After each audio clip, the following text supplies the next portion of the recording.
This meeting is being recorded. चलिए देखिए, तो आज हम जो डाउट्स आपने टारगेट जे एडवांस वाले ग्रुप पे पोस्ट किए हैं, सबसे पहले वो डाउट लेने वाले हैं।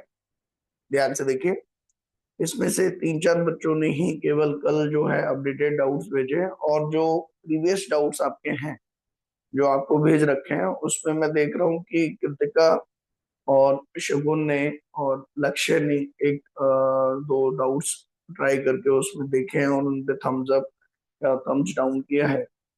बाकी जो डाउट्स आपके भेज रखे हैं जैसे भावना, कीर्ति, आप लोग उन डाउट्स को अपने रेफर करिए, और अगर वो क्लियर हो गए तो उनको थम्स अप, और नहीं क्लियर हुए हैं तो उनको थम्स डाउन करें, है ना। साथ ही साथ जेई मेंस के डाउट लगभग लगभग करंट इलेक्ट्रिसिटी के कंप्लीट हो गए। तो अब आज आपको जेई एडवांस के जो डाउट्स हैं, जो पीवाईक्यू हैं करंट इलेक्ट्रिसिटी के, वो ट्राई करने हैं। मैं क्लास ओवर होने के बाद आपको उसकी पीडीएफ भेज दूंगा, अगर आपके पास नहीं है तो जेई एडवांस के जो पीवाईक्यू है करंट इलेक्ट्रिसिटी के, उनको आपको ट्राई करना है, और उसमें अगर कोई डाउट है तो वो आपको ग्रुप पे पोस्ट करना है। ठीक है।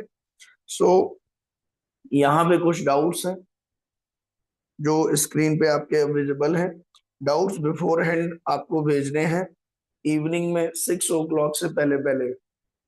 वाई एम सेइंग 6 o'clock से पहले पहले, ताकि उनको इस तरीके से स्क्रीन पर प्रॉपरली मैं अरेंज कर पाऊं। ठीक है, नेक्स्ट डे के डिस्कशन के लिए। तो स्क्रीन पे आप लोगों को ये जो क्वेश्चन है वो विजिबल हो रहा है, लेट मी नो,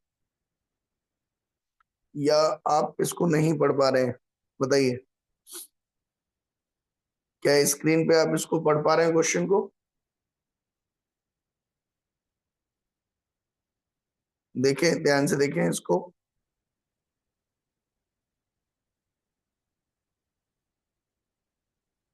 ओके, तो अब इस क्वेश्चन को पढ़िए, क्या कह रहा है ये।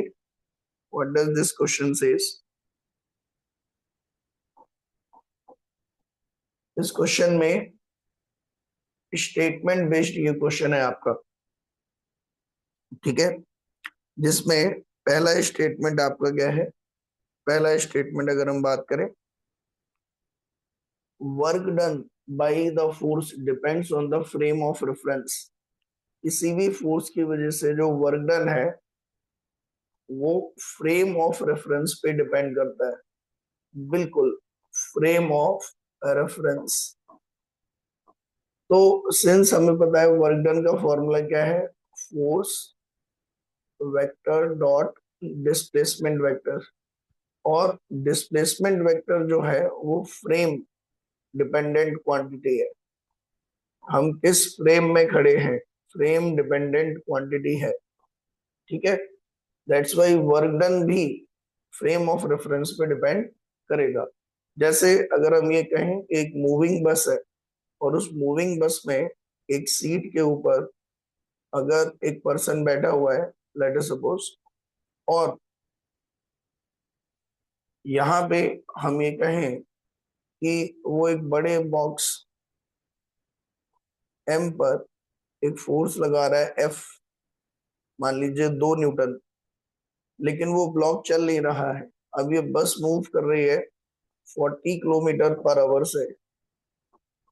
तो ध्यान से देखें, अगर हम इस बस के अंदर खड़े आदमी से पूछें what is the work done by this man on this mass M, तो वो तो कहेगा वर्क डन क्या आएगा आपका, 0, because there is no displacement observed by this man. ठीक है, लेकिन अगर ग्राउंड पे खड़े आदमी से पूछे तो ग्राउंड पे खड़ा आदमी आपसे ये कहेगा कि सिंस ये जो ब्लॉक है वो टाइम के साथ आगे मूव कर रहा है, और ये इस पर 2 न्यूटन फोर्स लगा रहा है, तो work done by this man is not equal to 0। So work done depend कर रहा है कि किस फ्रेम से आप इस एम को ऑब्जर्व कर रहे हैं, उसके अकॉर्डिंग उसका डिस्प्लेसमेंट भी चेंज हो रहा है। So statement 1 is correct, and the displacement of a body is different in different frame of reference. So statement 2 is also correct. So हमारा जो इसमें ऑप्शन बनेगा, both statement 1 and 2 are correct and statement 2 is the correct explanation of statement 1. So last option जो उसमें लिखा हुआ है, this will be the answer. तो ये आप लोग चेक कर लेंगे कि ये किसका डाउट है। लक्ष्य शायद ये आपका डाउट है, तो let me know whether it is clear. ठीक है, now let me take another question. अब इसको आप ध्यान से पढ़िए, इस स्क्रीन पे आपको ये विजिबल हो रहा होगा।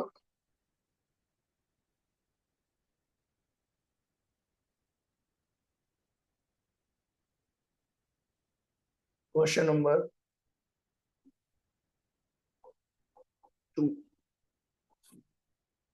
अगर आप क्वेश्चन की लैंग्वेज इसमें ध्यान से पढ़ें तो क्वेश्चन आपसे ये कह रहा है n identical cells are joined in series. आपके पास जो नंबर ऑफ सेल्स है वो n है और उनमें से कोई दो रिवर्स डायरेक्शन में लगा दिए गए। ठीक है, और इस तरीके से ये एक लूप फॉर्म कर रहे हैं लाइक दिस। ठीक, तो ई ई ई और ये भी ई है लेकिन रिवर्स डायरेक्शन में है। Dot dot dot dot N cell है और सभी सेल का इंटरनल रेजिस्टेंस कितना है, आर। सभी सेल का इंटरनल रेजिस्टेंस कितना है, आर। ठीक है, अब आपसे ये पूछ रहा है वो क्वेश्चन में, cell is E, the internal resistance is R, potential difference across cell A और बी। ये जो रिवर्स करके लगाए गए सेल हैं इनका नाम है ए एंड बी। तो वो आपसे ये पूछ रहा है कि ए और बी में से किसी भी एक के across what is the potential difference, what is the potential difference across cell A और बी। तो आपको किसी भी एक सेल के अक्रॉस क्या बताना है, पोटेंशियल डिफरेंस। ठीक है, थोड़ा सा फ्रेम आउट ऑफ उसके जा रहा है, तो मुझे थोड़ा सा एक बार फ्रेम सेट करने दो ताकि ये आपको पूरा दिखाई दे अच्छे से।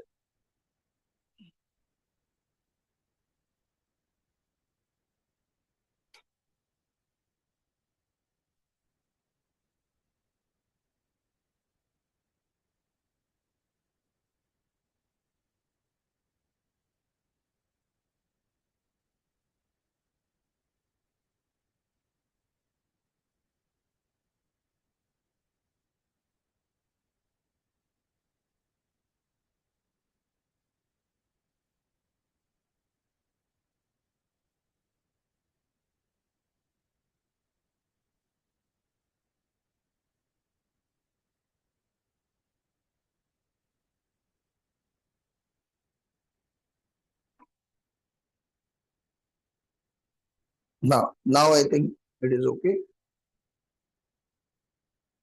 अभी भी ये लास्ट में आपका थोड़ा सा कम फ्रेम आ रहा है, चलो ठीक है कोई बात नहीं।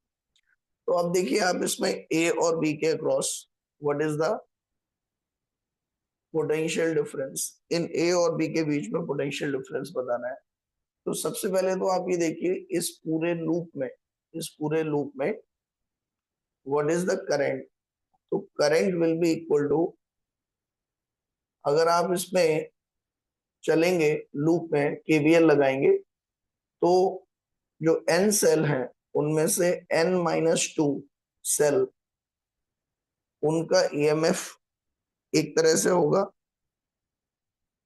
और बाकी के जो दो सेल हैं -2 × ई, वो अपोजिट पोलैरिटी से लगे हुए हैं, इसीलिए वो अपोज करेंगे। तो ये नेट ईएमएफ आ गया डिवाइडेड बाई रेजिस्टेंस, सभी के सीरीज में है तो हम उसको एनआर लिखेंगे। तो इसको जब आप सॉल्व करेंगे तो करंट आपके आ जाएगी n-4 × E divided by n × R. Similarly अब अगर मैं ए को उठा लूं तो यहाँ इस ए में जो करंट की डायरेक्शन होगी, ठीक है, और मुझे इन दोनों के अक्रॉस पोटेंशियल डिफरेंस बताना है, तो जो करंट सर्किट में फ्लो हो रही होगी वो इस तरीके से फ्लो हो रही होगी, लाइक दिस। ध्यान से देखिए, तो इस सेल में जो करंट की डायरेक्शन होगी दैट इज दिस वन, और ये इसका इंटरनल रेजिस्टेंस है, ये इसका ईएमएफ है। ना अगर मैं ये पॉइंट मान लूं, दिस इज 1, दिस इज 2, तो I can write V1 minus V2 is equal to I into R plus E, I into R plus E,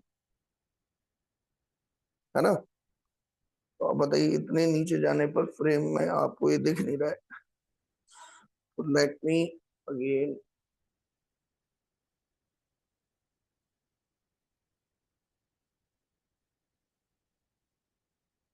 yes,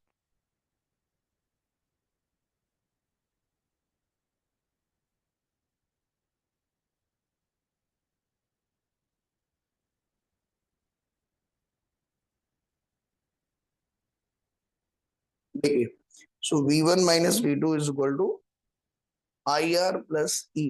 अब जब आप I into R plus E करेंगे तो आप आई की वैल्यू उठा के इस एक्सप्रेशन में रख दीजिए, तो ये आपको मिलेगा n-4 divided by N R into E multiplied by R plus E. ठीक है, तो ये आर से ये आर कैंसिल हो गया, और ये रिजल्ट फाइनली जब आप सॉल्व करेंगे तो अब ये मिल जाएगा आपका n-4 डिवाइडेड बाई एन। और एक चीज और ध्यान से देखिए, जब आप इसको ऐड करेंगे एन ई माइनस 4 ई, तो ये n-4 ई आपका बचेगा डिवाइडेड बाई एन आर। तो यहाँ आई की वैल्यू जब आप रखेंगे n-4 into E divided by N R, तो आर से आर ये कैंसिल हुआ, और ये आपका कितना बनेगा, n-4 into E divided by N plus E. तो n कॉमन ले लीजिए आप, ई कॉमन ले लीजिए, ई कॉमन ले लेंगे तो कितना बचेगा, ये बन जाएगा 2n-4। तो ये आपका जब पूरा सॉल्व करेंगे तो आप मुझे ये बनता हुआ दिख रहा है, that is 2e common 1-1/n, 1-2/n, this expression will come out. ठीक है, देखिए ध्यान से, is it clear, late me no. इसको थोड़ा सा अगर मैं सिलेक्ट करके इधर ले आऊं तो आपको विजिबल रहेगा।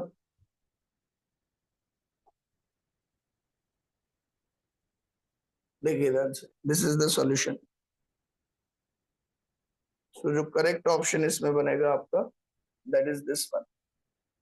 इज इट क्लियर लक्ष्य, बताएं जिसका भी ये डाउट है, क्या ये क्लियर हुआ। ठीक है, नेक्स्ट क्वेश्चन देखिए, इसमें पढ़िए ये क्या कह रहा है, the value of resistance R in the figure is. यहाँ पे सर्किट आपको दे रखा है और इसमें आपसे पूछ रहा है कि वैल्यू ऑफ रेजिस्टेंस आर क्या होगी। इस रेजिस्टेंस की वैल्यू आपसे पूछ रहे हैं, what is the value of this resistance R. तो आप इसमें देखिए ध्यान से बेटा, जो सर्किट है पहले उसको ध्यान से देखिए। इन दोनों टर्मिनल के अक्रॉस आपका 120 वोल्ट लगा हुआ है, और इस रजिस्टर के अक्रॉस 100 वोल्ट है। तो एक चीज तो क्लियर है आपको कि अगर इसके अक्रॉस 100 वोल्ट है तो इस रजिस्टर के अक्रॉस भी वोल्टेज कितना होगा, 100। तो अगर मैं इसको 0 मान लूं नीचे, तो ऊपर जो है वो 100 बनेगा। तो अगर ये 100 है, ये 0 है, तो इसमें करंट कितनी आएगी, इस वाले रजिस्टर में V बाई आर यानी कि 1 एम्पियर। सिमिलरली ये 0 है, ये 120 है, तो इसमें करंट कितनी जाएगी? 120 माइनस 100 डिवाइडेड बाई 10, तो दैट इज 2 एम्पियर। तो 2 एम्पियर की करंट यहां से जा रही है, जिसमें 1 एम्पियर इधर आ गई, तो बाकी बची 1 एम्पियर इधर आएगी। तो अब अगर मैं इस रेजिस्टेंस की लिए बात करूं, तो जो रेजिस्टेंस होता है वो क्या होता है? उसके across potential drop which is given 100 divided by current which is 1 ampere.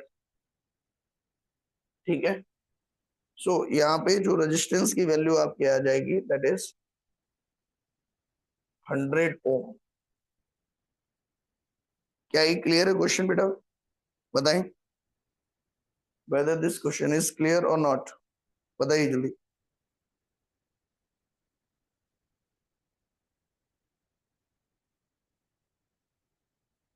ठीक है, अगला क्वेश्चन देखिए। ये क्वेश्चन लक्ष्य आपने पूछा है, इसको ध्यान से देखें क्या कह रहा है आपसे।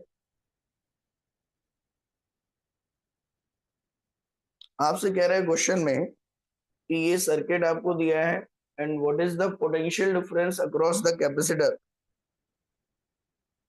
ठीक है, in the study current state, मतलब स्टडी स्टेट में इस कैपेसिटर के अक्रॉस कितना वोल्टेज आएगा। तो जब आप स्टडी स्टेट में इस सर्किट को बनाएंगे तो ये सर्किट आपको कुछ इस तरीके से दिखाई देगा। स्टडी स्टेट के अंदर यहाँ पर ये बैटरी इस तरीके से रही और ये टर्मिनल आपका ओपन हो जाएगा जहां कैपेसिटर लगा हुआ है। ठीक है, साथ ही ये जो 2 वोल्ट है और ये रजिस्टर इस तरीके से कनेक्ट होंगे, तो कुछ इस तरीके से सर्किट आपको दिखाई देगा, जिसमें ये आपका V है, ये भी V है और ये आपका 2V है। तो मुझे अल्टीमेटली A और B के बीच में पोटेंशियल डिफरेंस पता करना है। ठीक है, तो आई होप क्वेश्चन तो अब आपको पता हो गया होगा, तो मैं इसको डिलीट कर रहा हूँ। ध्यान से देखिए। तो अब कैसे पता करें हम ए और बी के बीच में potential difference? How to find out the potential difference between A and B? इसको पूरी तरह से डिलीट करने के बजाय मैं इसको मिनिमाइज कर दे रहा हूँ ताकि बाद में आपको रेफर करने में इजी रहे। ठीक है, तो अगर मैं आपसे कहूँ how to find out the potential difference across A and B, तो आप ठीक वैसे ही करेंगे। मान लिया इस पॉइंट का पोटेंशियल आपका कितना है? 0। तो अगर ये 0 है हर जगह, तो ये कितना हो जाएगा आपका V, और यहाँ पे जो आपका पोटेंशियल है ये आपका रेजिस्टेंस है R और ये है 2R। तो इधर आपका पोटेंशियल हो जाएगा V और इधर आपका पोटेंशियल हो जाएगा 2V। और जो B पॉइंट है उसका पोटेंशियल अगर मैं VB मान लू, VB, तो यहाँ पर भी VB आएगा और इधर भी VB आएगा। और जो करंट फ्लो करेगी सर्किट में, ध्यान से देखें, अगर मैं आपसे कहूं कि इस जंक्शन पर यहां से जो करंट आ रही है, इस तरफ तो कोई करंट जाएगी नहीं स्टडी स्टेट में क्योंकि ये ओपन टर्मिनल हो गया, तो जो भी करंट है वही यहां से फ्लो करेगी। तो आई कैन से कि इस रजिस्टर में जो करंट यहाँ आ रही है स्टडी स्टेट में, वही करंट इस रजिस्टर से इधर जाएगी। तो ऐसे केस में इफ आई से what I can right 2V minus VB is equal to divided by 2R is equal to VB minus B divided by R। जो करंट इस रजिस्टर में एंटर कर रही है यहां से, वही करंट यहां से पास कर रही है। तो इधर जब आप इसको सॉल्व करेंगे तो यहां से आपको रिलेशन मिल जाएगा 2V minus VB is equal to 2 times of VB minus 2V। तो अब जब आप इसको सॉल्व करेंगे तो ये बनेगा 4 times of V equal to 3 times of VB। तो VB आपको मिल जाएगा 4V/3, ठीक है। और एक बार आपको VB पता लग गया, VB कितना है 4V/3, तो स्टडी स्टेट में वी कैन से जो पोटेंशियल डिफरेंस डेवलप होगा कैपेसिटर पे, या जो चार्ज डेवलप होगा, that will be equal to C into VB minus VA, VB minus VA, so that will be equal to C into 4V/3 minus V, 4V/3 minus V। तो इसको जब solve करेंगे तो it will become CV/3। I hope आपको ये clear होगा। Is it clear everyone? Let me no.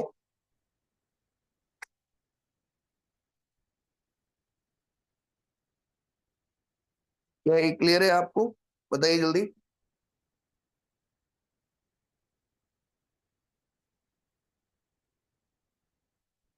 ठीक है, done, okay. Now let's come on to the next question, question number 6। यहाँ पर देखिए, ये जिसका भी डाउट है वो ध्यान से देखें। The figure shows the part of circuit, the potential difference VC minus VB। देखिए ध्यान से, यहाँ पर आपको एक सर्किट दिखाई दे रहा है। आई होप आपको ये सर्किट विजिबल होगा। और वो कह रहा है कि इधर से एक 5 एम्पियर की करंट आ रही है, देन यहाँ पर एक करंट शो कर रखी है 4 एम्पियर की,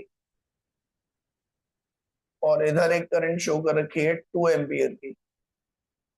और ये पूरा सर्किट देने के बाद वो कह रहा है, इसमें बहुत इंपॉर्टेंट है, it is a part of a certain circuit. Part of a certain circuit है अगर, तो ये जो आपको हवा में दिख रहे हैं, आप ये ना सोचें कि सर ये तो हवा में है। तो हवा में जब होता है सर्किट या ओपन टर्मिनल होता है, तो उसमें करंट तो फ्लो करती नहीं है। तो सर आप कैसे फ्लो करा दे रहे हो उसमें? ये आपका सर्किट जो है वो किसी बड़े सर्किट का पार्ट है, तो हम ये मानेंगे कि इनमें भी कुछ ना कुछ करंट फ्लो कर रही है इस टाइम पर। तो यहाँ पर अगर मैं ये मान लूं कि ये 2 एम्पियर है, ये 4 एम्पियर है, तो इस जंक्शन पर KCL अगर हम अप्लाई करें तो यहाँ पर कितनी करंट आ रही होगी? 6 एम्पियर। फिर अगर ये 6 एम्पियर है और यहाँ से 5 एम्पियर आ रही है, तो इसका मतलब इस D पर एक करंट 1 एम्पियर इस तरीके से जा रही होगी। तो ये करंट का ओवरऑल डिस्ट्रीब्यूशन है जो आपको क्लियर होना चाहिए। अब इसमें अगर मैं आपसे कहूं कि आपको C और B के बीच में पोटेंशियल डिफरेंस लिखना है, VC माइनस VB लिखना है, VC माइनस VB, तो मैंने आपको ये सिखाया है। VC माइनस VB अगर लिखना है और करंट भी C से B की तरफ जा रही है, तो फिर बिल्कुल एकदम इजी है। आप जितने भी रेजिस्टेंस पहले इस C से B के बीच में हैं, पहले तो आप यहाँ C से चलना शुरू करेंगे, तो रजिस्टर में करंट हमेशा पॉजिटिव टर्मिनल पे एंटर करती है और नेगेटिव पे लीव करती है। तो यहाँ पर ये पोलैरिटी बना लेंगे प्लस माइनस प्लस माइनस। अब आप C से B की तरफ चलना शुरू करिए, करंट भी C से B की तरफ आ रही है, तो हमने लिख लिया है higher potential minus lower potential. और अब जब आप C से B की तरफ आएंगे तो सबसे पहले आपको 1 ओम का रजिस्टर मिलेगा, तो आप लिखेंगे इसको +5 × 1। फिर आपको बैटरी का नेगेटिव टर्मिनल मिलेगा, तो आप लिखेंगे -12। फिर आपको इस 2 ओम का प्लस टर्मिनल मिलेगा, तो आप लिखेंगे करंट इंटू रेजिस्टेंस 6 × 2। फिर आपको -3 वोल्ट मिलेगा बैटरी का नेगेटिव। देन फिर आपको अगेन इस रजिस्टर में करंट मिलेगी 2 एम्पियर इंटू 4। तो ये टोटल आप जब सम करेंगे तो कितना मिलेगा? 5 माइनस 12 प्लस 12 माइनस 3 प्लस 8। तो ये 12 से 12 कट गया, और ये 5 माइनस 3 2, 2 प्लस 8 हो गया 10 volt. This is the final answer. क्या ये क्लियर हुआ आप सभी को? Late me no. कैसे लिखा हमने ये, बताएं जल्दी।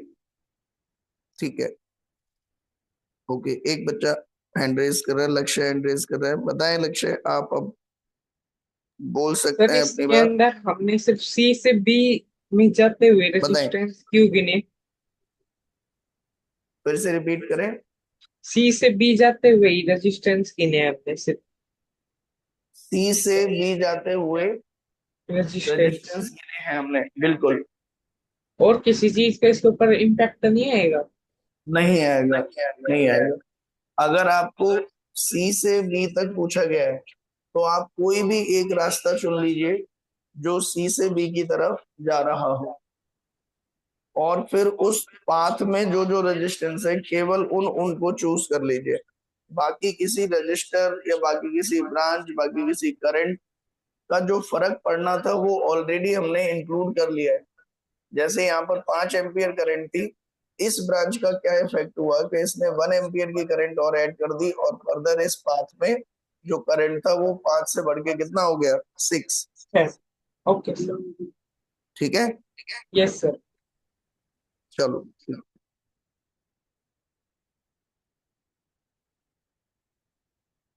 नेक्स्ट देखिए, अगला क्वेश्चन देखें। ये क्वेश्चन काफी सारे बच्चों का डाउट है। Express which of the following setups can be use to verify Ohm's law, है ना, इनमें से कौन सा सेटअप आपका ओम्स लॉ को वेरीफाई करने के लिए यूज हो सकता है, ये आपसे पूछा गया है। ठीक है, तो आप ध्यान से देखिए बेटा, इसमें ओम्स लॉ होता क्या है, व्हाट इज ओम्स लॉ। अगर आप पहले देखें कि ओम्स लॉ बेसिकली ये बताता है कि अगर हमारे पास एक रजिस्टर है और उसमें करंट फ्लो कर रही है आई, सपोज उसमें करंट फ्लो कर रही है आई, और इसके अक्रॉस जो वोल्टेज है, मान लो वो हम मेजर करा रहे हैं किसी वोल्टमीटर वी से, और इस रजिस्टर में, इसी रजिस्टर में इंपॉर्टेंट पॉइंट इज कि जो ये करंट आप मेजर करेंगे वो इसी रजिस्टेंस में मेजर करेंगे। ठीक है, तो इसमें रजिस्टेंस में करंट मेजर करने के लिए हमने एक एमीटर लगा लिया। ठीक है, और दोनों को ही मैं ये मान रहा हूं कि ये आइडियल है, दोनों ही वोल्टमीटर और ammeter, I am assuming that they are ideal. It means voltmeter अपने अंदर कोई भी करंट ड्रॉ नहीं करता है, आई इज इक्वल टू 0। तो उस केस में अगर हम ये माने कि ये एमीटर और ये वोल्टमीटर इसी रजिस्टर के अक्रॉस करंट और वोल्टेज बता रहे हैं, तो हम क्या करेंगे, इस आर की अलग अलग वैल्यूज के लिए, या आप एक ही वैल्यू के लिए, देखो मुझे इस रजिस्टर के अक्रॉस वी और आई में रिलेशन चाहिए, तो according to Ohm's law I जो होगा वो वी अपॉन आर होगा। तो मुझे इस वाले रजिस्टर को, ध्यान से देखना बेटा, मुझे इस वाले रजिस्टर को अगर मैं बात करूं तो I is equal to V by R में जो भी ये रेजिस्टेंस है, पहले मैं थ्योरेटिकली कैलकुलेट करूंगा उसको। ठीक है, थ्योरेटिकली तो ये जो आर की वैल्यू है, या एक्सपेरिमेंटली आपको पता ही है, आप ही ने लगाया है इसको, तो एक्सपेरिमेंटल वैल्यू आर की आपको पता है, आपने जो भी लगाया होगा इसके अक्रॉस। और थियोरटिकली ओम्स लॉ से जब कैलकुलेट करेंगे तो आर आएगा वी अपॉन आई। तो अगर ये वी अपॉन आई इस एक्चुअल वैल्यू के बराबर आ जाए तो हम कहेंगे कि हमारा ओम्स लॉ वेरीफाई हो गया। ये सुनो भाई, आपने एक रजिस्टर लिया लैब से, उसके अक्रॉस आपने सर्किट डिजाइन किया, और फिर इस रजिस्टर के अक्रॉस वोल्ट मीटर की रीडिंग और करंट की रीडिंग वोल्ट मीटर और एमीटर से मेजर कर ली, और फिर आपने थ्योरेटिकली जब इन रीडिंग का रेशियो लिया तो जो रेजिस्टेंस आ रहा है अगर वो एक्चुअल वैल्यू से मैच कर जाए तो हम कहेंगे कि हमारा ओम्स लॉ वेरीफाई हो गया। तो अब आप जो गिवन सर्किट आपको यहाँ पे दिखा रखे हैं, इनको जरा ध्यान से देखो और इनमें देख के ये बताओ कि किस सर्किट में ऐसा हो रहा है कि एक रेजिस्टेंस के अक्रॉस वोल्ट मीटर और अमीटर लगे हुए हैं। तो ये बेसिकली नमन आपका डाउट था, आपने ये रेज किया था, तो मैं आपको पहले अनम्यूट कर लेता हूँ ताकि आप बोल पाए।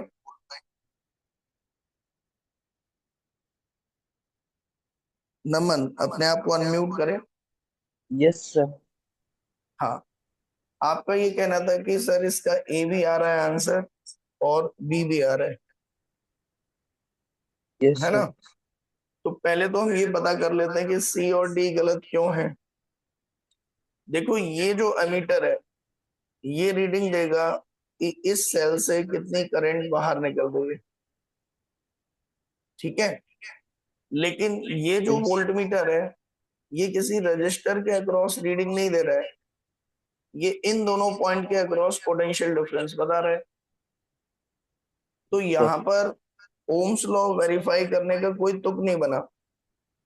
ओम्स लॉ वेरीफाई करने के लिए जो वोल्टेज और जो करंट है वो एक ही रेजिस्टेंस से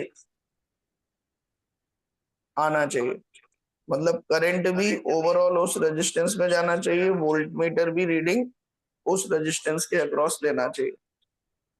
अब देखो, जरूरी नहीं है कि एक ही रेजिस्टेंस हो। मान लो मैं ये भी कह सकता हूँ ये एक रजिस्टर है, ये एक रजिस्टर है, दोनों पैरेलल में कनेक्टेड है। अब मैंने यहाँ पर एक एमीटर लगा लिया और इन दोनों के पैरेलल में एक वोल्ट मीटर लगा लिया। अब समझना ध्यान से बेटा, ये जो एमीटर होगा इसमें जो करंट फ्लो करेगी वो अल्टीमेटली ए और बी के बीच में जो टोटल इक्विवेलेंट रेजिस्टेंस बन रहा है, दैट इज मान लो ये R1 है और ये R2, तो हम ये कह सकते हैं कि ए और बी के बीच में जो टोटल रेजिस्टेंस है R1 और R2 का इक्विवेलेंट, उसमें से करंट कितनी जा रही है वो एमीटर मेजर कर लेगा और उस पूरे कॉम्बिनेशन के अक्रॉस वोल्टेज कितना है वो वोल्ट मीटर मेजर कर लेगा। तो हम इसमें भी ओम्स लॉ वेरीफाई कर सकते हैं, that is R equivalent is V upon I. Theoretically R1 R2 का कॉम्बिनेशन आपको पता है कितना आएगा? R1 R2 का combination theoretically you can calculate R equivalent का combination R1 R2 upon R1 plus R2, और फिर इस वोल्ट मीटर और एमीटर की रीडिंग यहाँ रखने पर अगर ये बराबर आ रहा है किसके? R1 R2 upon R1 plus R2 के, तो भी हम कहेंगे कि ओम्स लॉ वेरीफाई हो गया, है ना? Yes sir.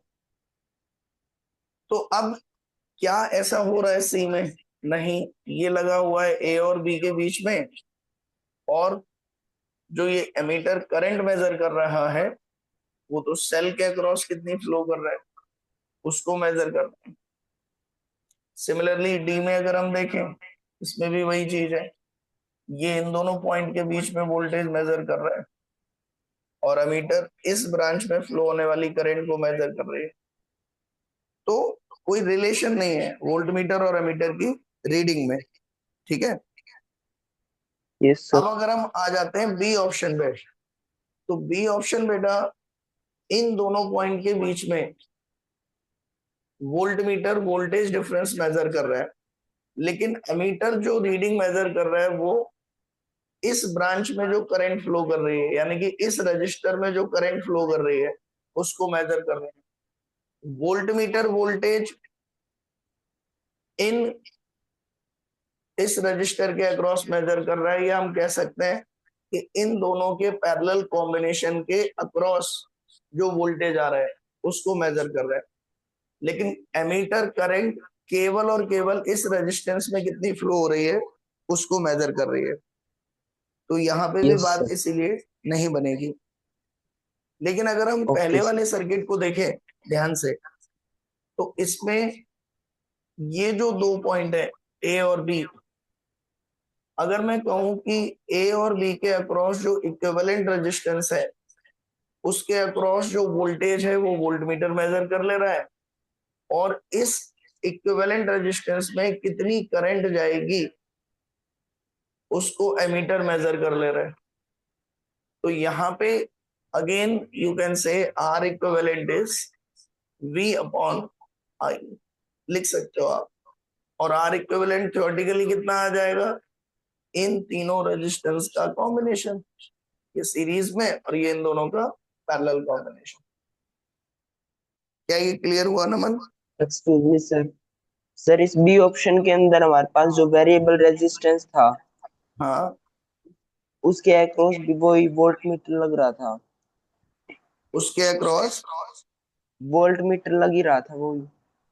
नहीं, वोल्ट मीटर कहाँ है, देखो इसके अक्रॉस जो बी ऑप्शन है, देखो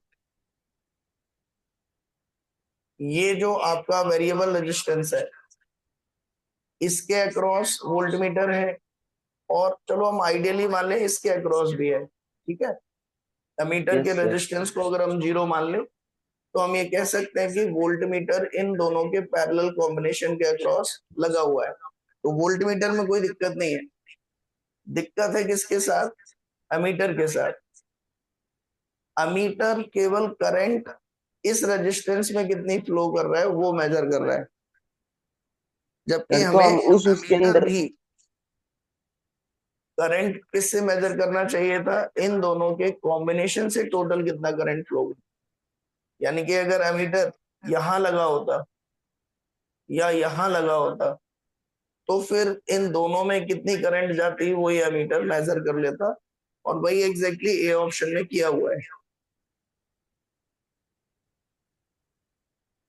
क्लियर हुआ? सर अगर हम वेरिएबल रेजिस्टेंस के अंदर लगाए ओम्स लो तो। वेरिएबल रेजिस्टेंस के अक्रॉस क्या लगाए, वोल्ट मीटर। ओम्स लो। हाँ, ओम्स लॉ लगा लीजिए। वेरिएबल रेजिस्टेंस के अक्रॉस, हाँ, आपका ये कहना है कि सर मैं तो वेरिएबल रेजिस्टेंस के अक्रॉस देखना चाह रहा हूं केवल, है ना, यस कि सर। भाई इसके अक्रॉस वोल्टेज कितना है। पर उसमें फिर एक चीज आपको देखनी पड़ेगी बेटा, कि आपका जो अमीटर है वो इस रेजिस्टेंस में वैल्यू दे दे रहा है, और दिक्कत ये है कि इसकी थ्योरेटिकल वैल्यू, हाँ ठीक कह रहे हो, आपका ये पॉइंट है कि सर मैं इस इसमें देखना चाह रहा हूँ केवल, इस इसमें, ठीक है। लेकिन फिर हमें इसकी प्रैक्टिकलिटी में जाना पड़ जाएगा कि हम ये मान के चल रहे हैं कि एमीटर का रेजिस्टेंस कितना है आपका, जीरो।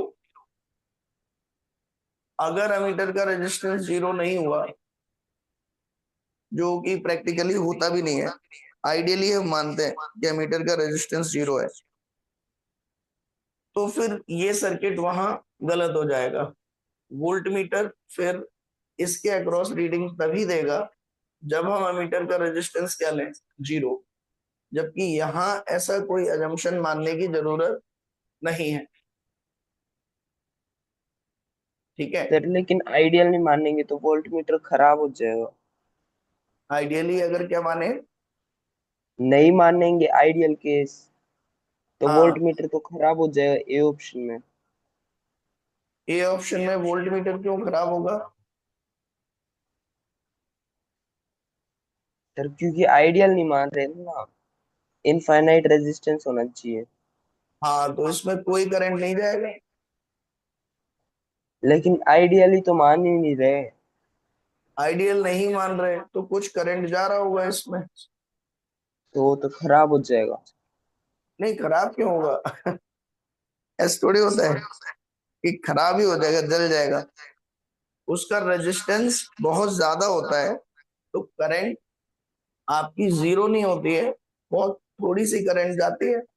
उस थोड़ी सी करंट के जाने से वोल्टमीटर खराब नहीं होते, कि भाई वोल्टमीटर लगा दिया और अगर हल्की सी भी करंट उसमें गई तो वोल्टमीटर खराब हो जाएगा, ऐसा नहीं है। ठीक है सर। समझे?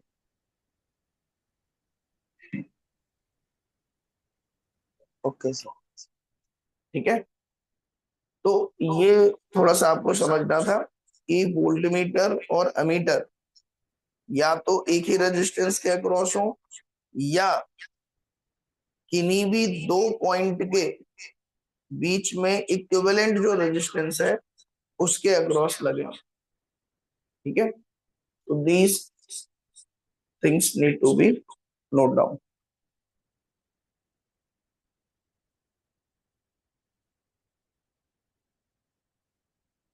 चलिए अब नेक्स्ट देखते हैं। ये क्वेश्चन पढ़िए, इसमें आपसे कह रहा है, ध्यान से देखिए, the resistance of the series combination of two resistance. एक दो रेजिस्टेंस हमारे पास है, R1 plus R2। Let me disconnect the audio. R1 plus R2, इसका जो इक्विवेलेंट है दैट इज S। फिर वो कह रहा है कि अगर इन्हें पैरेलल में जोड़ दें तो R1 R2 upon R1 plus R2, तो ये आपका मिलता है P। और उसने कहा है क्वेश्चन में कि S इज इक्वल टू है वो NP के इक्वल है, जो S है वो NP के इक्वल है। तो N की मिनिमम वैल्यू बतानी है, find the minimum value of N, minimum value of N। तो इसमें देखो आप, S is equal to NP, तो S और P की वैल्यू रख दो इसमें। S आपका आ जाएगा R1 plus R2 is equal to N times R1 R2 upon R1 plus R2। ठीक है, फिर इसको वहां ले जाइए तो ये बनेगा R1 प्लस R2 का whole square and this will become N into R1 R2। ठीक, अब ये N जो आपका आ जाएगा that is equal to R1 plus R2 का whole square divided by R1 R2। अब N की मिनिमम वैल्यू चाहिए उसको, तो N की मिनिमम वैल्यू कब आएगी? जब R1 प्लस R2 की वैल्यू क्या आ जाए, मिनिमम। तो हमें पता है AM इज, थोड़ा सा मैथमेटिकल एनालिसिस आपको इसमें आनी चाहिए थी। AM is greater than or equal to GM। तो R1 और R2 का AM अगर हम बात करें तो अरिथमेटिकल मीन होगा R1 plus R2 by 2, that should be greater than equal to root under R1 R2। I hope आपको ये क्लियर होगा।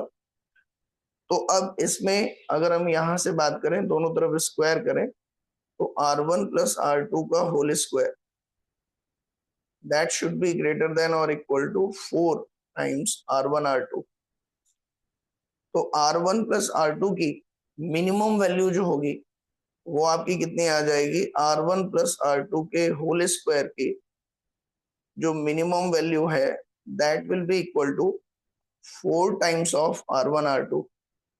और जब आप ये मिनिमम वैल्यू इक्वेशन 1 में रखेंगे तो आपको कितना मिलेगा, N minimum is equal to 4। Is that clear? बताएं बेटा। ठीक है, तो ये आपके जेई मेंस के कुछ क्वेश्चंस हैं जो थोड़े से ट्रिकी हो सकते हैं। नेक्स्ट देखिए, ये क्वेश्चन अच्छा है, सभी लोग देखें। कितने लोगों से ये क्वेश्चन हो गया, हाथ उठाइए। या कितने लोगों को इसमें डाउट है, हाथ उठाओ। How many of you are having doubt in this? Raise your hand. Question number 69।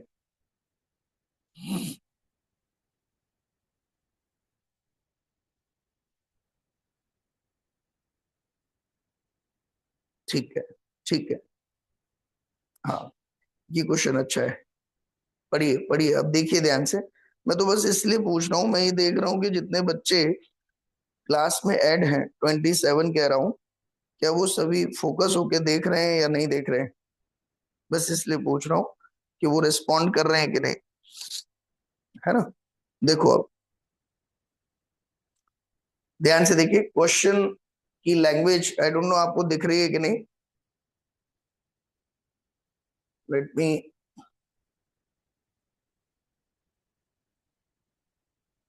Click this. अब आई थिंक ज्यादा आपको क्लियर हो रहा होगा, क्वेश्चन दिख रहा होगा आपको, ठीक है। देखो क्वेश्चन तो अगर आप इसकी लैंग्वेज पढ़ो तो बहुत ही क्लियर है अपने आप में, क्या कहना चाह रहा है। ध्यान से पढ़िए, क्या क्वेश्चन आप पढ़ पा रहे हैं या मैं और जूम करूं इसको।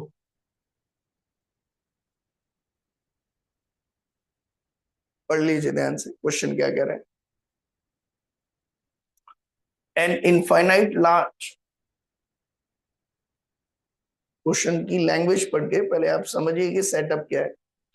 An infinite line charge of uniform electric charge density lambda lies along the axis of an electrically conducting infinite cylindrical shell।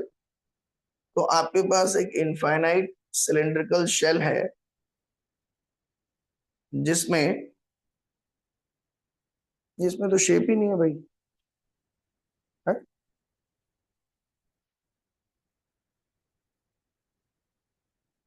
Cylinder ही नहीं है,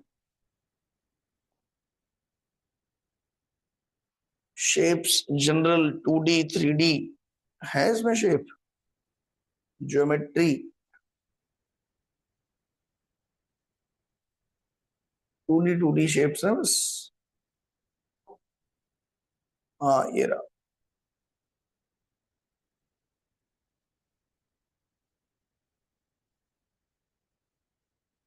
अरे भाई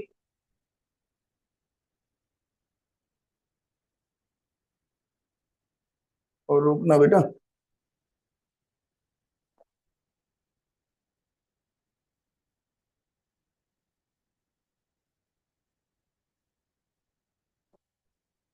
इसका कलर कुछ और लेना पड़ेगा।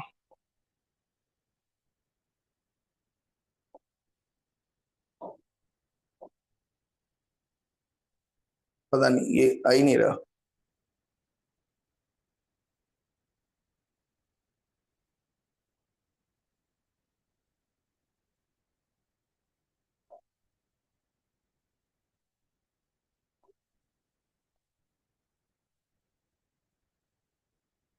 कलर चेंज नहीं होगा इसका।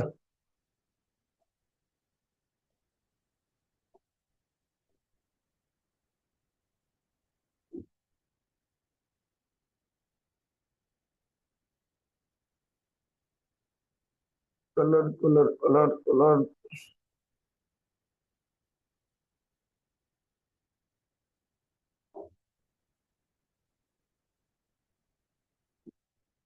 वाह भाई क्या सिलेंडर बनाया देख रहे हो आप।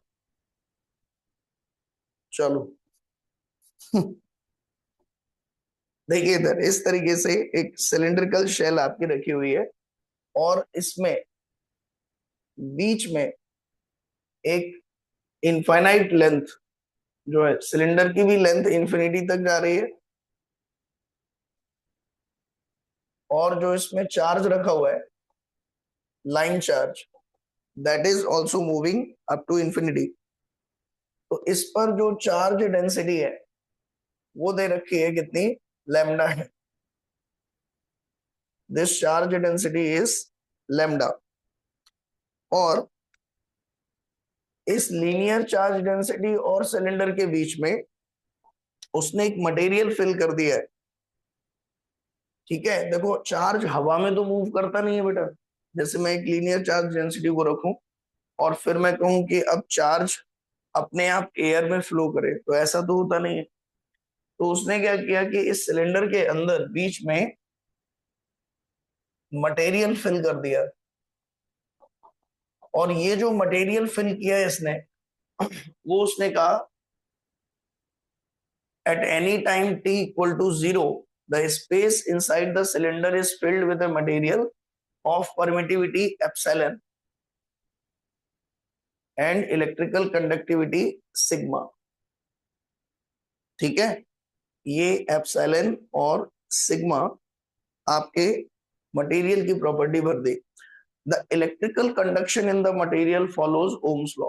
तो जैसे ही इस चार्ज को अपने आसपास मटेरियल दिखाई दिया, कंडक्टिंग मटेरियल, तो चार्ज उस कंडक्टिंग मटेरियल से क्या करेगा, फ्लो करेगा। और ये सिलेंडर है तो सभी डायरेक्शन में यूनिफॉर्मली चार्ज फ्लो करेगा, यानी कि रेडियल डायरेक्शन में चार्ज का फ्लो क्या हो जाएगा, शुरू।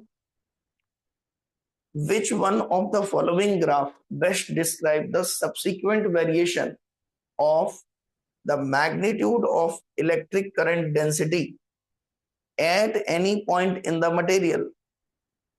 मटेरियल के अंदर अगर हम सिलेंडर के एक्सिस से r डिस्टेंस पर एक पॉइंट ले लें और फिर उस पर j की बात करें, तो टाइम के साथ इस पॉइंट पर करंट डेंसिटी किस तरीके से वेरी करेगी वो आपको एनालाइज करना है। ठीक है, तो मैं अब इसको क्वेश्चन को तो थोड़ा सा साइडलाइन कर लेता हूं। क्वेश्चन आपको क्लियर हो ही गया होगा।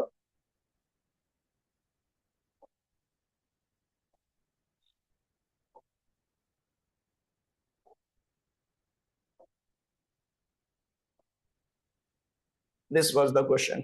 ठीक है, तो अब आप समझिए कैसे करेंगे इस क्वेश्चन को।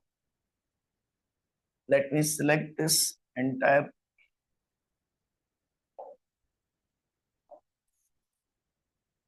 Setup into middle.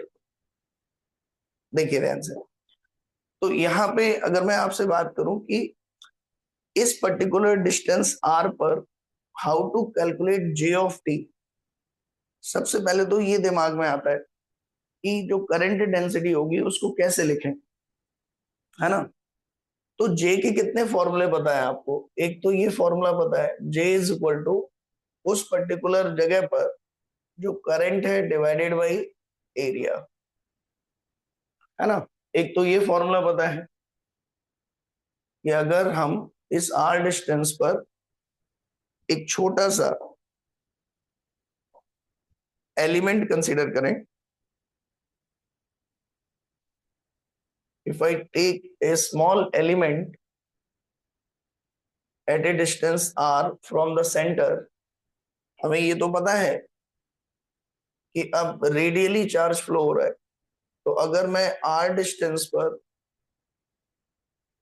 एक छोटा सा सिलिंड्रिकल एलिमेंट कंसीडर करूं इस बड़े सिलेंडर के अंदर, तो हमें समझ आएगा कि जो आपकी करंट फ्लो कर रही है रेडियली, वो इस सिलेंडर के परपेंडिकुलर डायरेक्शन में फ्लो करेगी हर जगह, लाइक दिस। और जब मैं यहां पर J लिखना चाह रहा हूं, तो इस समय इस सिलेंडर से रेडियल डायरेक्शन में जो करंट फ्लो हो रही होगी, that current divided by area, इस तरीके से मुझे लिखना पड़ेगा। नाउ इसके अलावा कोई और दूसरा रिलेशन आपको पता हो तो एक आपके दिमाग में आता है, J is equal to sigma into E. ठीक है, और r डिस्टेंस पर अगर मैं इलेक्ट्रिक फील्ड की बात करूं, इस सिलेंडर की लेंथ अगर आप देख लें कितनी है, L। देखो इंपॉर्टेंट थिंग ये है कि आप सोचेंगे कैसे, ठीक है ना। तो सिंस उसने J पूछा है तो J के दो फॉर्मूले मेरे दिमाग में आने चाहिए, एक तो I बाई ए और एक सिग्मा बाई ई। अब I बाई ए तो हम फिर भी लिख लेंगे, ए कितना आ जाएगा 2 पाई, इसकी जो रेडियस है r इंटू एल। लेकिन I को कैसे लिखें, हाउ टू राइट I। तो I का यहाँ पर हमें कोई आइडिया नहीं है। यहाँ पर इस पर्टिकुलर सेगमेंट पर हम ये कह सकते हैं कि जो भी चार्ज है, स्मॉल चार्ज, इसको I can write Q is equal to lambda into L. तो I अगर मैं लिखूं भी तो टाइम के साथ क्या होगा, इस सेगमेंट से जो चार्ज है वो धीरे धीरे बाहर की तरफ जाएगा कंडक्ट करके, तो ये जो है वो चार्ज घटेगा। तो करंट को अगर मैं लिखना भी चाहूं तो मैं क्या लिखूंगा, minus D q by d T. तो अगर ये चार्ज हटेगा तो लैम्डा भी वेरी करेगा, लैम्डा कांस्टेंट नहीं रह सकता क्योंकि उस पर्टिकुलर लेंथ पर चार्ज क्या हो रहा है, कम. So I can write minus d lambda by d t into L. तो अगर मैं इक्वेशन 1 से जाऊं तब भी जो जे ऑफ टी है वो आपका कितना बनेगा, that is equal to minus d lambda by d t into L divided by 2 pi R L. तो एल से एल कट गया और जे ऑफ टी मुझे कितना मिला, J of T is equal to minus d lambda upon d t multiplied by 1/2 pi R. अब भी मैं यहां पर फंस गया हूं जे ऑफ टी पे. इसमें डी लैम्डा क्या लिखे, वी डू नॉट नो. तो अब जब हम इस इक्वेशन में फंस चुके हैं लैम्डा और जे के एक्सप्रेशन में, तो फिर हम यहां से सोचेंगे कि लैम्डा और कहाँ आ सकता है, is there any other relation between J and lambda. तो आप फिर जब दिमाग लगाएंगे तो आपको याद आएगा vector form of Ohm's law. तो यहां से J is equal to sigma E होता है और सिग्मा डिवाइडेड बाई ई की जगह जब आप यहाँ वैल्यू रखेंगे तो आंसर आएगा lambda upon 2 pi epsilon naught R. तो इधर से जो J है उसको आप लिख सकते हैं इस पर्टिकुलर मोमेंट पे. मान लो उस टाइम पर जो लैम्डा है दैट इज लैम्डा टी. तो ये जो आपका इक्वेशन बना इक्वेशन नंबर 2, इसको जब आप इक्वेशन नंबर 3 में यूज करेंगे तो यहां आपका बनेगा sigma 2 pi epsilon naught R divided by lambda of T is equal to minus d lambda by d t upon 1/2 pi R. तो यहां से जब आप अब सॉल्व करेंगे इसको तो यू कैन फाइंड कि ये जो लैम्डा टी है, ठीक है ना, this lambda T and this is D T. तो आप लैम्डा का रिलेशन बना सकते हैं इसके साथ. एक बार देख लो हमने सही पुट किया है कि नहीं. अच्छा ये गड़बड़ कर दिया हमने. J is not equal to sigma by E. J is equal to आएगा सिग्मा इंटू ई. तो sigma into lambda upon 2 pi epsilon naught R आएगा. ठीक है. तो इस J की वैल्यू उठा के जब यहां रखोगे तो आपको ये मिलेगा sigma lambda upon 2 pi epsilon naught R. तो अब ये 2 पाई आर इस 2 पाई आर को कैंसिल कर देगा और यहां से if I want to solve this तो let me minimise this. Space आपका खत्म हो रहा है.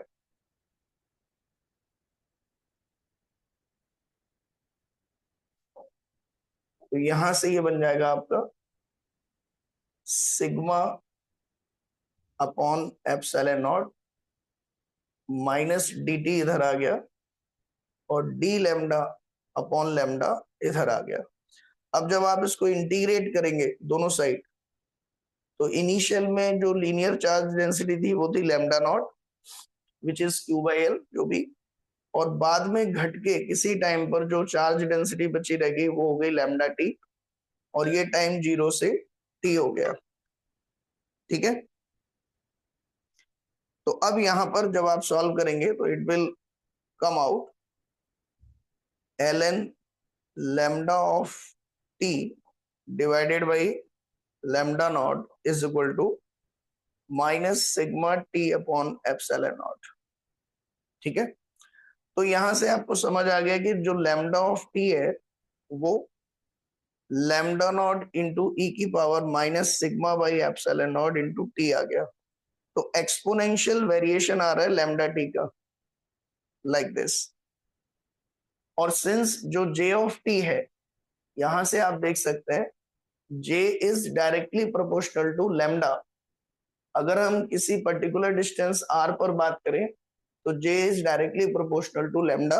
तो लैम्डा की जब ये वैल्यू आप इसमें रखेंगे तो ये बनेगा sigma upon 2 pi epsilon naught R multiplied by ये जो वैल्यू जब आप इसमें रखेंगे it will become lambda naught into e की power minus sigma by epsilon naught into t. तो ये whole term is a constant और उसके बाद ये एक्सपोनेंशियल वेरी करता हुआ आपको दिखेगा, that is j is equal to j naught e की power minus sigma by epsilon naught into t. So this is the final result of this question. और जो एक्सपोनेंशियल डीके होगा that is this one A. क्या ये clear है आपको? बताएं, is this question clear to all? Let me know. हाँ, इसमें नमन वांट टू डिस्कस। बताएं नमन, क्या करें, पूछे। सर इसमें लैम्डा नोट जीरो नहीं होगा पहले? Let me unmute you first, आपकी वॉइस प्रॉपरली आए। हाँ, अब बताएं। सर इसमें लैम्डा नोट जो है वो जीरो नहीं आएगा? Lambda naught zero? Lambda naught zero क्यों रहेगा सिलेंडर बेटा? पे। शुरुआत में जब कोई मटेरियल नहीं फिल किया था तो इस वायर पर चार्ज प्रेजेंट था ना, ओके सर। ये वही है लैम्डा नॉट। ठीक है। मेरे को लगा सिलेंडर पे है ये ना ना ना ना, लैम्डा। सिलेंडर का नहीं है, क्योंकि हम ओके सर। फील्ड भी तो इसी की लिख रहे हैं ना। Yes sir. फील्ड हम इस अंदर की रॉड की वजह से लिख रहे हैं, उस सिलेंडर की वजह से नहीं लिख रहे हैं। ठीक है, ओके सर। चलो नेक्स्ट देखते हैं। देखिए ये क्वेश्चन में कुछ बच्चों का डाउट है।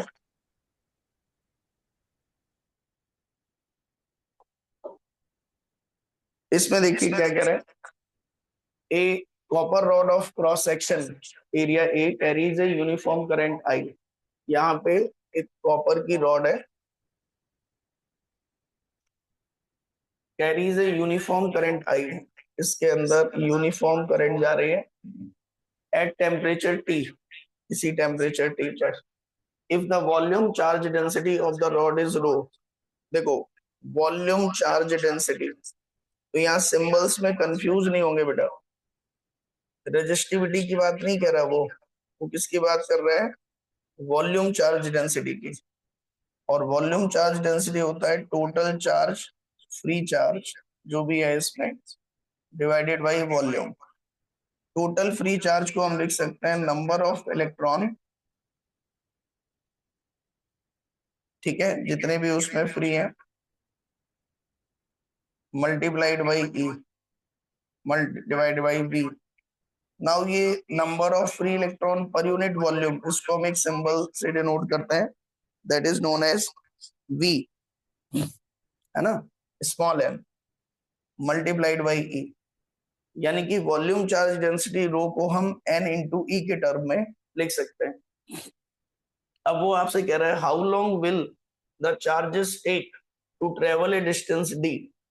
तो अगर कोई चार्ज है, मान लो ई, उसको एक डिस्टेंस डी ट्रेवल करनी है तो कितना टाइम लगेगा? तो टाइम इज इक्वल टू होता है डिस्टेंस अपॉन स्पीड।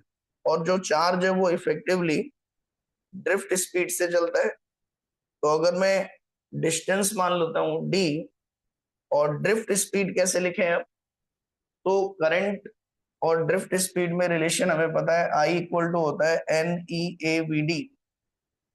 तो जो वी डी आपका आ जाएगा that is equal to I upon n e into A. Now n into e rho के इक्वल है, तो ये बन जाएगा आई अपॉन रो इंटू ए। अब ये रिलेशन जब आप यहां रखेंगे तो ये बन जाएगा I into divided by rho into A, तो रो इंटू ए। तो जो टाइम आपको लगेगा that is rho d A upon I.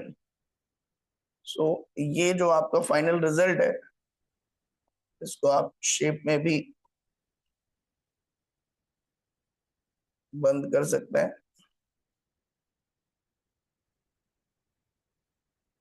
Like this.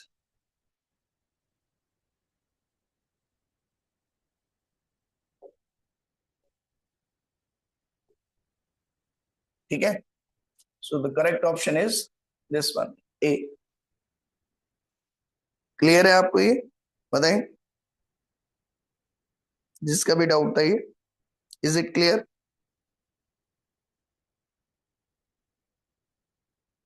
ठीक है, नेक्स्ट देखिए, इसके बाद पढ़िए question. Drift speed of electron when 1.5 ampere current flows. तो देखिए I इक्वल टू 1.5 एम्पियर है, ये दिया है क्वेश्चन में। Flows in a copper wire of cross section area 5 mm² और ड्रिफ्ट स्पीड मान लिए v। If the electron density in the copper is, देखो अब इलेक्ट्रॉन डेंसिटी दी है, यानी कि स्मॉल n की वैल्यू 9 इंटू 10⁻28। इलेक्ट्रॉन डेंसिटी का मतलब होता है number of electron per unit volume, तो वो इसने दे रखा है। The value of v in m per second. बेटा v पता करना है तो ये तो फॉर्मूला बेस्ड क्वेश्चन था, आपको क्या करना है इसमें, I equal to NEA VD। तो जो VD आपका आएगा वो आपको बन जाएगा I अपॉन NEA। तो I अपॉन NEA। अब ये वैल्यूज आपको दे रखे हैं, इसमें आप पुट करके देख लीजिए। ये किसका डाउट था? कैलकुलेशन मिस्टेक हो रही है या आंसर मैच नहीं कर रहा है, क्या रीजन है? एक बार हैंड रेज करो जिसका भी डाउट है ये। नमन, हाँ बताओ बेटा क्या डाउट है? सर कैलकुलेशन नहीं आ रही। कैलकुलेशन नहीं आ रही। नहीं आ रही है तो इसमें रखो बेटा, आई कितना है 1.5 अपॉन एन कितना है 9 इंटू 10⁻28 और ई दे रखा है 1.6 इंटू 10⁻−19। ठीक है, यस सर। और जो एरिया है वो आपका कितना दे रखा है, area is given 5 mm² into 5 10⁻³ का स्क्वायर, तो 10⁻⁻6 होगा, वो ऊपर चला जाएगा 10⁻6 बन के। तो जो VD आपका बनेगा वो लगभग लगभग ये 5 से 0.5 गया तो ये 0.3 बचा, -19 6 ऊपर गया 25 हुआ, तो नीचे आपका बचा रह गया 9 इंटू 10⁻3, जिसमें से ये 1.6 भी चला गया तो ये बचा 2 मल्टीप्लाइड बाई 16। ठीक है, तो लगभग लगभग VD आपका mm/सेकंड में बनाना है, तो ये तो मीटर पर सेकंड में निकाल लिया आपने, तो 10⁻3 से मल्टीप्लाई कर दो। ओके सर हो गया। हाँ तो बेटा मीटर पर ये सेकंड आना चाहिए, ये तो कैलकुलेशंस है ना। ये कटेगा आपका, सेंटीमीटर में चेंज 10 नहीं किया। बचेगा, फिर ये 3 हो जाएगा 1/48 समथिंग। ठीक है, डी ऑप्शन है। चलिए नेक्स्ट देखिए, ये जिसने भी भेजा है डाउट वो आया ही ऐसा है मेरे पास। तो जब आप डाउट्स भेजें तो उसकी क्लियरिटी का थोड़ा सा ध्यान रखें, कोशिश करें कि क्लियरिटी अच्छे से आए। ठीक है, अभी आपको कई लोगों को दिख नहीं रहा होगा कि क्या कह रहे हैं क्वेश्चन, क्योंकि ये ऑलरेडी ब्लर है। ठीक है, तो मैं पढ़ के बता रहा हूँ आपको ये क्वेश्चन क्या कह रहा है। ये कह रहा है a current through a wire depends on time I is equal to alpha naught t plus, ये इसमें थोड़ा करेक्शन है यहाँ पर, ये होना चाहिए बीटा टी स्क्वायर, बुक में थोड़ा मिसप्रिंट है, बीटा टी स्क्वायर की पावर ऐसे दे रखा है बुक में, तो ये करेक्ट कर लो आप, इट इज दिस वन। ठीक है, और अब इसमें अल्फा नॉट की वैल्यू दे दी है 20 और बीटा की वैल्यू दे दी है 8। तो आपसे पूछ रहा है find the charge cross through A section of wire in 15 second. Delta Q आपसे पूछ रहा है इन 15 सेकेंड। ठीक है ना, तो अब आप इसमें बस क्या करना है, I equal to d q by d t करके डी क्यू को एक जगह रखा आपने और आई डी टी बना लिया, दोनों तरफ इंटीग्रेट कर देंगे 0 से 15 सेकेंड, तो ये आपको डेल्टा क्यू दे देगा। Delta q is equal to, फिर आप लिख सकते हैं आई का इंटीग्रेट करके करेंगे तो ये बनेगा alpha naught T square by 2 plus beta T Q by 3। तो इसकी लिमिट पुट कर देंगे 0 से 15। कर लेंगे बेटा, बताएं, क्लियर है जिसका डाउट है ये? ठीक है, अब देखिए नेक्स्ट ये क्वेश्चन देखो ध्यान से, क्या कह रहे हैं, किसका डाउट है ये, हाथ उठाओ, हैंड रेज करो एक बार, किन बच्चों का डाउट है ये? हाँ, शगुन आपका डाउट है और लक्ष्य आपका डाउट है। बेटा इसमें वो आपसे ये कह रहा है कि the resistance across A B circuit आपको दिख ही रहा होगा आई थिंक, कह रहा है ए और बी के बीच में जो रेजिस्टेंस है स्विच क्लोज करने से पहले और स्विच क्लोज करने के बाद,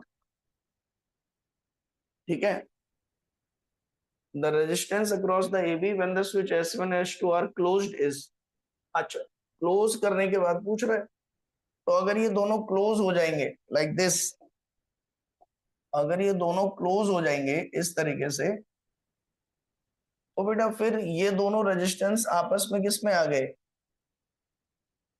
ये दोनों रेजिस्टेंस पैरेलल में, और ये दोनों रेजिस्टेंस भी पैरेलल में, और ये दोनों रेजिस्टेंस भी पैरेलल में।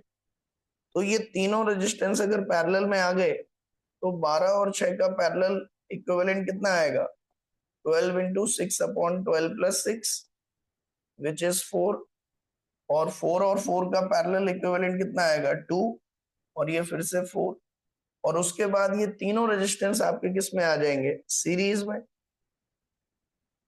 तो ये आपका 10 बन जाएगा, 10 ओम। इसमें डाउट क्या था वो बताएं, वो एक बार मैं आपसे डिस्कस करता हूँ, क्योंकि हो सकता है आप अलग तरीके से कुछ सोच गए, वो करेक्ट करना जरूरी है।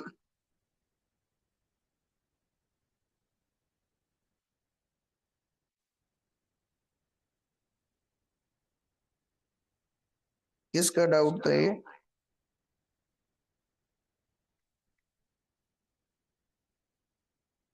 हाँ बताओ भाई, शगुन और लक्ष्य, इसमें क्या चीज सोच गए आप?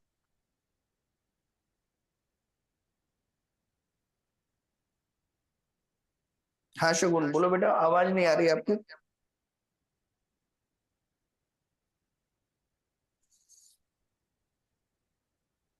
नहीं वॉइस नहीं आ रही है शगुन। लक्ष्य आप बोले। सर इस एरिया उसमें हाँ अब आई आवाज, क्या कह रहे हैं बताएं। ये जो स्विचेस वाले पोर्शन है उस पे कहीं करंट अलग ना हो जाए, इसलिए ये डाउट था।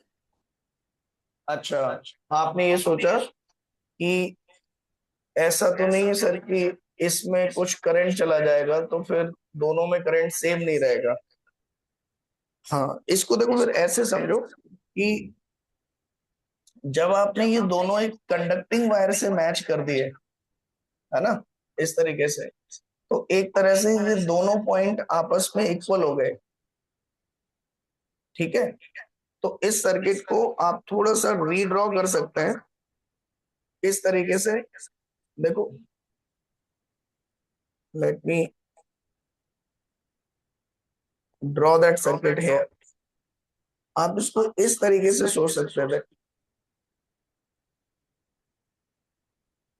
जब एक ही पॉइंट हो गया तो हमने ऐसे बना दिया, फिर हमने इस तरीके से एक पॉइंट बना लिया, और फिर हमने इस तरीके से तीसरा पॉइंट बना लिया, तो ये ए हो गया, और ये अगर बी है तो ये बी हो गया। तो इन दोनों से जो करंट जाएगी उसके बाद वो ऐसे बनेगी, फिर वो डिवाइड होगी, ठीक है। Yes sir. हाँ, आप बताएं लक्ष्य, आपने क्या सोच लिया था? और मैं नहीं, इनको जो ये वायर कनेक्ट करने के बाद हटा ही दिया इनको, और फिर वो किसको सीरीज में करके कर दिया। किसको हटा दिया? S1 S2 को हटा ही दिया, फिर वायर को कनेक्ट करने के बाद हाँ, फिर उनको हटा दिया और इनको सीरीज में लेके कर दिया। ये 12, 4 और 6 को। Yes sir. अच्छा, ऐसा क्यों किया लेकिन? इसके पीछे क्या तुम्हारी थॉट प्रोसेस रही? जैसे ये तो कनेक्ट कर दिया ना, तो फिर हटाने का कोई रीजन तो बनता नहीं, क्योंकि सर के तो वो साथ ज्वाइन माइंड करा रहे हैं। माइंड से स्लिप हो गई थी। माइंड से स्लिप हो गई। अच्छा, चलो कोई नहीं, ध्यान रखो। स्विच क्लोज करने के बाद हम उसको हटा दे नहीं है, ओपन करने के बाद बेशक हटा दो, फिर तो कोई दिक्कत नहीं है। ओपन हो गया स्विच, तो उसमें कोई करंट फ्लो करेगा नहीं, तो वो एक तरह से कोई काम का है नहीं, फिर तो उसको हटा सकते हैं। ठीक है, नमन वांट टू आस्क समथिंग, बताओ नमन। सर मैं ये कह रहा था, अगर उसके अंदर करंट चली जाती है, सर अगर करंट चली जाती तो इक्विवेलेंट रेजिस्टेंस भी तो बेटा कुछ होता आपकी ही नहीं। वॉइस वाइब्रेट कर रही है, आप कोशिश करो थोड़ा सा कोई और डिवाइस उसमें ना आए, या बाकी लोग एक बार देखें आपकी वॉइस। आप बताएं।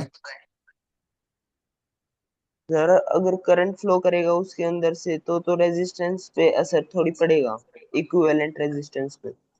इसके अंदर करंट फ्लो करेगा, इसमें? S1 S2, yes sir. हाँ, देखो ये कर ही रहा है। अगर हम एक तरह से देखें, this is also a, this is also a, ये दोनों हैं, इसमें करंट फ्लो कर रहे हैं, और उसका ओरिएंटेशन हमने ऐसे बना दिया है। तो फिर अब आपको ये क्लियर हो जाएगा कि स्विचेस में करंट तो फ्लो कर ही रहा है, लेकिन वो स्विच इस तरीके से दिख गए हैं अब, समझे? Okay sir. हम्म। चलिए नेक्स्ट देखिए, अगला क्वेश्चन देखें। The ratio of the equivalent resistance of the network between the point A and B, यहाँ पर आपको फिगर दे रखा है, और इसमें ए और बी के बीच में स्विच क्लोज करने से पहले, before closing the switch, before closing the switch अगर हम बात करें, तो बिफोर क्लोजिंग द स्विच अगर हम बात करें, तो इक्विवेलेंट कितना है? ऊपर देखें, आर और 2R, तो ये आपका बन जाएगा R इंटू 2R का जो सीरीज इक्विवेलेंट है, दैट इज 3R, और जो नीचे वाली ब्रांच है उसका भी R plus 2R, that is 3R। तो इन दोनों का पैरेलल कॉम्बिनेशन 3R का देखेंगे, तो ये बन जाएगा 3R/2। ठीक है, और फिर से वही चीज है, शायद इसीलिए आपका डाउट है इसमें, कि अगर हम इस स्विच को क्लोज कर दें, तो स्विच क्लोज करने के बाद इक्विवेलेंट रेजिस्टेंस अब जब बनाएंगे, तो ये ए है और ये भी ए, तो इस सर्किट को अब आप इस तरीके से ड्रॉ कर लें बेशक, like this is a, this is also a, और ये स्विच से हमने क्लोज कर दिया, और उसके बाद फिर लाइक दिस। ठीक है, लेट मी सिलेक्ट दिस,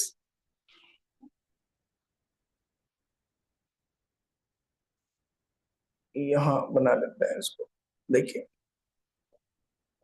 तो ये अब आपका इस तरीके से बना लिया आपने, तो ये 2R और ये R, this is R and 2R। तो अब आप जब इक्विवेलेंट निकालेंगे इस पिंक कलर में, तो 2R इंटू R ये बनेगा पैरेलल कॉम्बिनेशन का इक्विवेलेंट 2R/3, और इसका भी 2R/3, तो सीरीज इक्विवेलेंट आपका आ गया 4R/3। तो अब इन दोनों का जब रेशियो पूछा जाएगा, तो between the point A and B when the switch is open, switch is open था तो 3R/2 था, तो 3R/2 divided by when the switch are closed, तो ये है 4R/3, तो ये आपका बन जाएगा कुल मिला के 9/8। तो जो x की वैल्यू है यहाँ पर that will be equal to 9। I hope अब ये इस तरीके के स्विच क्लोजिंग वाले क्वेश्चन आप कर लेंगे। क्लियर है, ये आगे बढ़े। ठीक है, नेक्स्ट देखते हैं। ये एक लास्ट क्वेश्चन आपका है, इसमें देखिए ध्यान से। यहाँ पे आपसे कह रहा है कि find the equivalent resistance between the terminal A and B. A और बी के बीच में आर इक्विवेलेंट आपको बताना है, कितना होगा। What is R equivalent?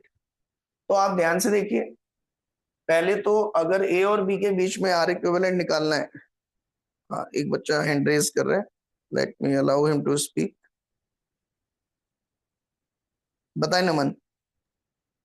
Sir ये मेरा डाउट था। सर इसमें ये डाउट है कि 5 ओम वाला शॉर्ट सर्किट हो रखा नहीं, है। आपकी वॉइस नहीं आ रही नमन, फिर से बोले। सर इसमें 5 ओम वाला शॉर्ट सर्किट हो रखा है। नहीं, आपकी वॉइस इस वाली डिवाइस में क्यों नहीं आ रही मेरे? एक मिनट रुके, आपकी वॉइस यहाँ नहीं सुन पा रहा हूँ मैं अपनी डिवाइस के पास में। अच्छा, इसी वजह से। वेट, हाँ आप बोले, क्या कह रहे हैं? सर इसमें 5 ओम वाला शॉर्ट सर्किट हो रखा है, हाँ तो इसके अंदर इक्विवेलेंट रेजिस्टेंस के अंदर गिनेंगे हम इसको। हाँ, वही तो बता रहे हैं कि जब आप इक्विवेलेंट निकालने देखने जाएंगे तो ये वाला जो रेजिस्टेंस है इसके अक्रॉस आपने शॉर्ट सर्किटिंग कर रखी है। शॉर्ट सर्किट करने का मतलब क्या होता है? जब भी कभी किसी डिवाइस के अक्रॉस हम एक वायर, एक कंडक्टिंग वायर ऐसा कनेक्ट कर देते हैं, तो फिर उस सर्किट में से आप उस डिवाइस को हटा सकते हो। इसको कहते हैं किसी डिवाइस को बाईपास करना या शॉर्ट सर्किट कर देना, मतलब उसका यूज उस सर्किट में खत्म कर देना। तो अब आप जब आर इक्विवेलेंट निकालेंगे तो बेशक आप ये सर्किट फिर से ऐसे देख सकते हैं कि ये इस सर्किट के इक्विवेलेंट। ठीक है सर, ये डाउट था। यही डाउट? ठीक है, मतलब कभी भी आपको किसी डिवाइस को सर्किट से गायब करना है तो आप बस उसके पैरेलल में एक वायर कनेक्ट कर दीजिए, तो सर्किट से वो बिल्कुल गायब ही हो जाएगा और equivalent circuit will look like this. तो अब आपको ये दिख रहा होगा कि ये 2 और ये 2 पैरेलल में है, तो 2 और 2 का पैरेलल 1, फिर ये 1 और 2 सीरीज में होंगे 3, 3 3 3, ये तीनों पैरेलल में होंगे, तो इसका 1 इक्विवेलेंट आपका आ जाएगा 1 डी ohm. Option. Okay I hope sir. It is clear. Yes. ठीक है, अब देखिए, एक बार टाइम बताएं मुझे, कितना टाइम बचा है हमारे पास?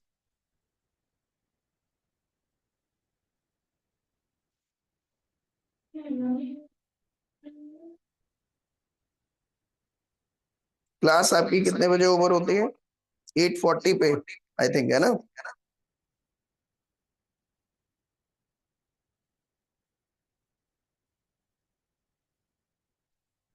ये क्वेश्चन अभी तक किसी ने पूछा नहीं है, या तो आपसे हो गया है या आपने ट्राई नहीं किया है। मुझे बताएं कितने लोगों से ये क्वेश्चन हो चुका है?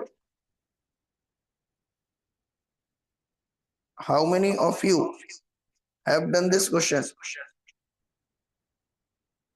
बताइए, क्या ये क्वेश्चन हो गया, आपने अटेम्प्ट कर लिया है?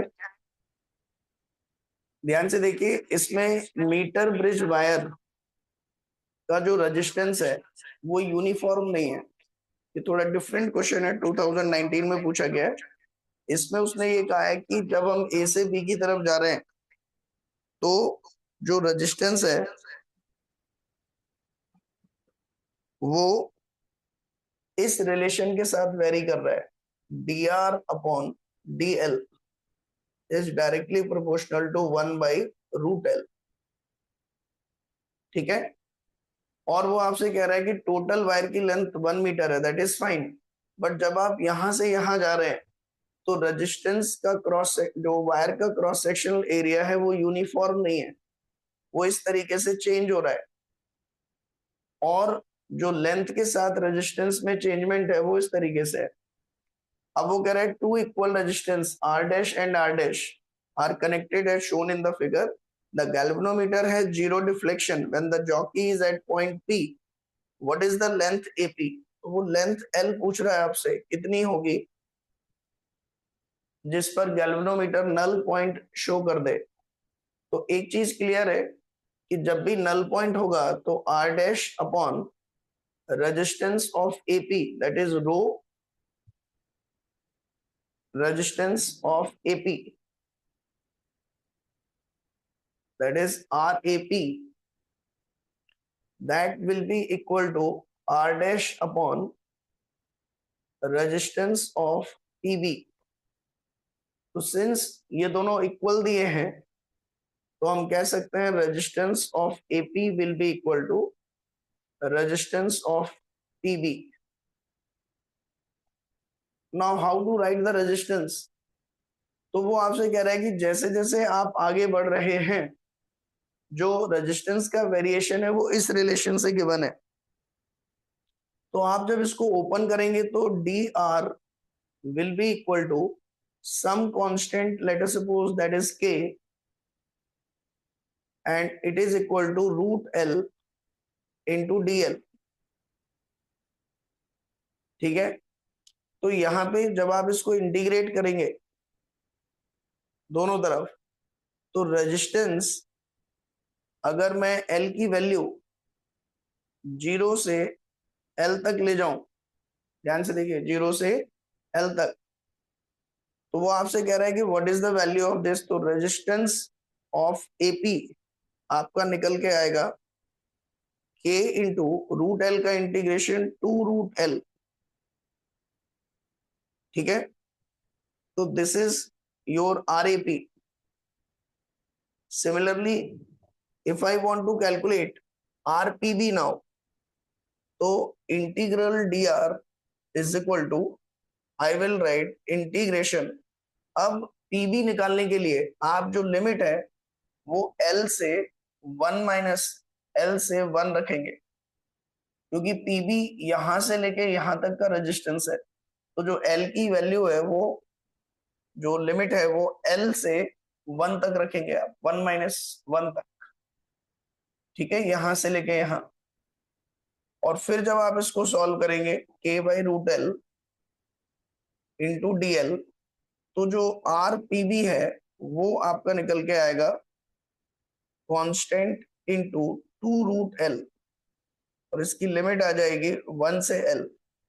तो it will be come out RPB equal to K, √L की जगह 1 रखेंगे तो 2 माइनस, ठीक है 2 बेशक बाहर ले लो, तो 2 बाहर ले लिया, 1 माइनस L जब इसमें रखेंगे तो ये बनेगा 1 माइनस √L। ठीक है, अब जब आप इन दोनों को आपस में इक्वेट करेंगे 3 को और 4 को, तो यहां से जो K है वो K कैंसिल आउट हो जाएगा, और फाइनली 2 भी कैंसिल आउट हो जाएगा। और जब आप इन दोनों को लिखेंगे तो ये बनेगा 1 माइनस √L, यहां पे लिख दे रहा हूं मैं ऊपर, 1 minus √L equal to √L। तो ये बनेगा 1 इक्वल टू 2√L। तो दोनों तरफ जब आप इसको स्क्वायर करेंगे तो यहां से L की वैल्यू आपको मिल जाएगी 0.25। तो ये क्वेश्चन था जो थोड़ा डिफरेंट था, अचानक से देख के आपको ये क्लिक नहीं करेगा कि कैसे करना है ये क्वेश्चन। तो अभी आपके कई क्वेश्चन ऐसे बचे हुए हैं जो आपको अटेम्प्ट करने हैं। Now let me check the time, कितना हो गया, 8:40 आपका टाइम है 8:41 आपका हो गया है। सो